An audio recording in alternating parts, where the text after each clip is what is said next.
Have you ever felt like something was missing in your faith, even when you're doing everything right?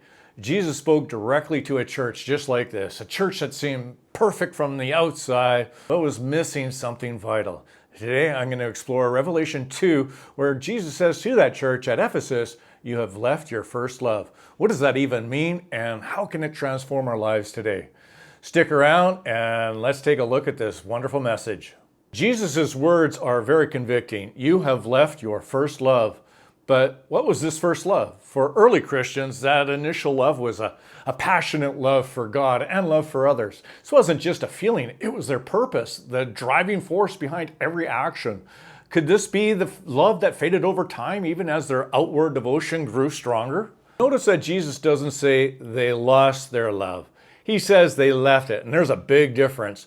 Losing something happens by accident, but leaving, well, that's a choice, even if it's gradual. This tells us something critical. They knew where that love was. They simply chose other priorities over it.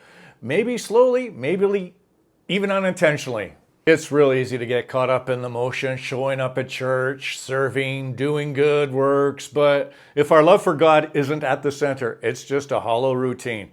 Jesus reminds us that even the most righteous acts are empty without love.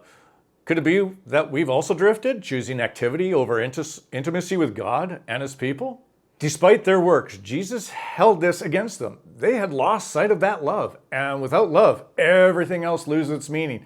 And it's a warning to us too. It can fill our lives with all the right actions, but if we've left out our first love, our passion for God, love for each other, everything else falls short.